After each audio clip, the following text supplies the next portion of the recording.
stop losslar kamayishini tasdiqlab beradi sizga. Ya'ni o'tmish bizga nimalar beradi? Ya'ni ko'pchilik SMP deydi. Ya'ni bizda fake out nuqtaning aktualligini tasdiqlaydi zonalar. SBRda olinadi, RBSda olinadi. Urg'u time frame'ga berilyapti. Ana endi siz bozorni tushunishingiz uchun o'sha meva daraxtini 3 ga bo'lib olamiz. Ya'ni o'sha bozorni 3 ga bo'lish kerak.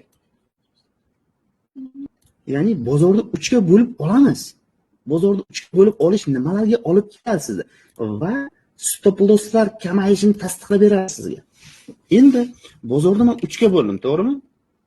Bizda SNR fake out tushunishingiz uchun bozor 3 ga bo'linadi. Ya'ni bu o'tmish. Ya'ni o'tmish bizga nimalar beradi? Ya'ni inson masalan umr o'tgan sayin borku, dono bo'lib ketadi deymiz-ku. Ya'ni o'tmishdagi nuqtalar bizga kelajakdagi narsalarda oddiy qilib aytilganda, qo'pol qilib aytganda fol ochishingizga yordam beradi. Tushundingizmi? Fol. Ya'ni bozor nimani tasavvur qilyapti, siz nima qilsangiz nima bo'lishini tushunishingiz uchun birinchi o'tmishga qaraysiz. Ikkinchi esa bizda o'tmishdan keyingi qadam, ya'ni hozirgi vaqt. Ya'ni siz o'tmishdan olgan bilimingizni hozirgi vaqtga nimalarga e'tibor berishingiz kerak. Ya'ni bu hozir. Ya'ni ko'pchilik SMP deydi. Ya'ni hozirgi jarayonga qaraymiz. Bu hozir. Va biz tasavvur qilishimiz uchun, ssenariy tuzishimiz uchun kelajak kerak bo'ladi. Ya'ni biz bu ikkalasini birlashtirgan holatda, masalan 1 ga 2 ni qo'ysak 3 bo'lishini bilamizku. Xuddi shunday. O'tmishga hozirni qo'ysangiz, kelajakda nima tasavvur qilib, nima bo'lishini oldindan his qilishingiz kerak. Ya'ni bu kelajak deymiz. Bo'ldi.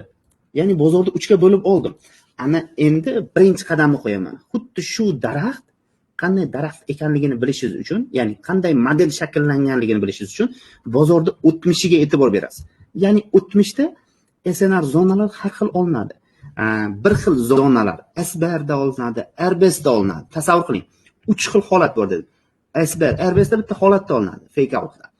Ikkinchi holati bozorda QM holatidan olinadi. Uchinchi holati bu narx va nuqtalardan olinadi. O'sha joyini aytmayman. 3 ta nuqta bu. Men sizlarga bugun birinchi qismini o'tib beraman. Ya'ni bu birinchi qismi o'sha daraxtdan foydalangan holatda, ya'ni aura deydi. Ya'ni bozorda holatidan kelib chiqqan holatda kelajakdagi holatni his qilishni tushuntiraman. Ya'ni o'tmishga qaradik.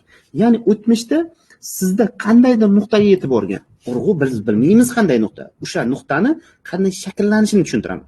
Ya'ni o'tmish holatini ko'rdim. O'tmish holatida QML, ya'ni urg'u beriladigan nuqtaga e'tibor beringlar. QML ning, ya'ni QM holatining aktual holati doim bizda mana bu holatda e'tibor bersalaringiz bitta maksimum bor, to'g'rimi? Yo'q, sizga idealni daraxt shakllanishi uchun, idealni struktura shakllanishi uchun bozorda ikkita maksimum bo'ladi. Ya'ni bu yerda fake out degan tushuncha bo'ladi. Ya'ni bozor kelib bitta urdi. Tasavvur qilamiz, qaytdi. Va yana bitta kelib shu nuqtani urdi, lekin buzilmadi. Yana bozor qaytdi, to'g'rimi? Biz mana shu holatni ko'rdik. Biz o'tmishdagi holatni sizlarga tasvirlab beryapman. Ya'ni mana shu daraxt katta bo'lsa deyman, men sizlarga ishontirishim kerak-ku. Mana shu daraxt katta bo'lsa, mana shunaqa meva beradi deb aytyapman. O'sha daraxt qanaqa shakllanganini tushuntiryapman. Ikkita maksimum bor va hayda yangilagan holatda low'ni impuls bilan buzadi. Bu yerda nima tasdiqlandi degan savol tug'iladi, to'g'rimi? Bu yerda SNRda resistance degan tushuncha bor. Ya'ni resistance bozorda qo'llab-quvvatlovchi nuqtalar bor. Ya'ni resistance zonamiz bizda nima uchun xizmat qilishi kerak degan tushunchalar kelib chiqadi. R zonamiz bor edi va ikkita R bo'lsa, bizda fake out nuqtaning aktualligini tasdiqlaydi o'tmishdagi. Tushundingizmi? Ya'ni ikkita R zonadagi nuqta bizda o'tmishda tasdiqlangan urovin, ya'ni o'sha daraxt borligini tasdiqlaydi. Bu yerda ikkita R bor edi va mana bu nuqtada bitta S. Va bu yerda nima? Ikkinchi S bor. Endi e'tiborli nuqtasi nimadan iborat? Sizlar nimaga e'tibor berishingiz kerak? Ya'ni siz ikkita R holatini ko'rganingizdan keyin siz birinchi navbatda o'sha daraxt nimaligini tushuning. Liniya tashab qo'ying. Tushundingizmi? Ya'ni ikkita R'ni buzgan holatda bozor bayga ketish kerak edi. Urg'u beryapman.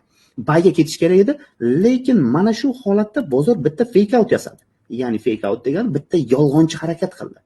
Sizga ana shu qilingan yolg'onchi harakat sizga hozirgi o'tmi, ya'ni hozirgi jarayon uchun sizga entry nuqtani tasdiqlab beradi. Va urg'u berdim. Mana shu fake outni ko'rgan holatda bozor impuls bilan tushib ketdi, to'g'rimi? Endi hozirgi jarayonga qaytamiz. Siz urovni olishni o'rgandingiz. Ya'ni sizda SNR fake outdan foydalangan holatda QML holati emas, sizda aktual QML holatini tasdiqladi bozor. Ikkita R holatini buzib va S'larni ham buzib ketgan holat kerak bo'ladi. Va bozor bizda buy ketib turgan holatda sellga o'zgargan nuqta kerak bo'ladi. Ya'ni shu nuqta bizda fake out ekanligini tasdiqlaydi. Lekin bu ishlamasligi degan joyi emas. Bizda faqat tasdiqladi. Bu tasdiqlangandan keyin biz hozirga qaraymiz. Ya'ni S&P bozorda, ya'ni hozirgi jarayon qanday holatda bo'lsa, bu jarayon aktual ekanligini tasdiqlaydi. Endi bizda mana shu jarayonni ko'rganimizdan keyin biz narxni olib qo'ydik. Men qadamma-qadam tushuntiryapman. Qarang, men mamlakat bo'ladi deb ketmayapman. Men qadamma-qadam nimadan keyin nima bo'lishini tushuntiryapman. Masalan, bu H4, H1 time frame bo'lsin. Urg'u beryapman. Urg'u time frame ga berilyapti. Masalan, H4, H1 time frame bo'lsin.